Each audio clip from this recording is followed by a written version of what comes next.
Hello everyone, আসসালামু আলাইকুম। তো সেদিন বিকেলবেলা সবাই মিলে একটু হাঁটতে বের হয়েছিলাম।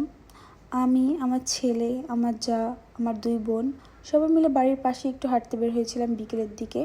বোরিং লাগছিল তাই। ছোটোবেলায় এই বাড়িটা আমার খুব ভালো লাগতো, সাদা কালার বলে।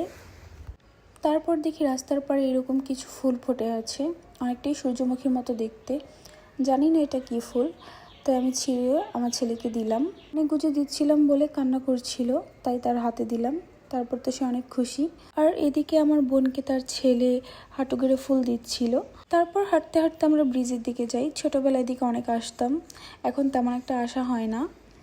আমার বোনরা এদিকে হাঁটাহাঁটি করছিল, তারপর আমি একটু ভিডিও করলাম। আমার চারিদিকে প্রাকৃতিক সৌন্দর্য দেখতে খুবই ভালো লাগে। আর বিকেলের দিকে তো এই রাস্তাটা হাঁটাহাঁটি করতে আরও বেশি ভালো লাগে, তেমন একটা রোদই থাকে না। তারপর দেখি এখানে কিছু নীলকণ্ঠ গাছ, আর নীলকণ্ঠ তো খুবই ভালো লাগে আমার, তাই একটু ভিডিও করলাম। আর এদিকে ওরা ছবি তুলছিল ফুলের সাথে।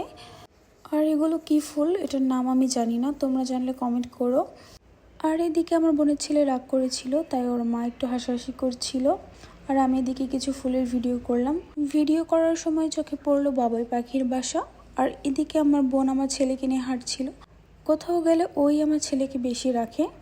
তারপর আমরা বাসায় যাওয়ার জন্য একটা সেতু পার হচ্ছিলাম। এটাকে সেতু বলে না সাঁকো বলে আমি জানি না। আর এদিকে আমার ছেলে এই পাতাগুলো দেখে তো এখান থেকে আসতেই চাইছিল না, খেলাধুলো করছিল পাতা নিয়ে। জানি না কি দেখতে পেয়েছে এটার মধ্যে। তো আজকের ভিডিওটা এই পর্যন্তই। আল্লাহ হাফেজ।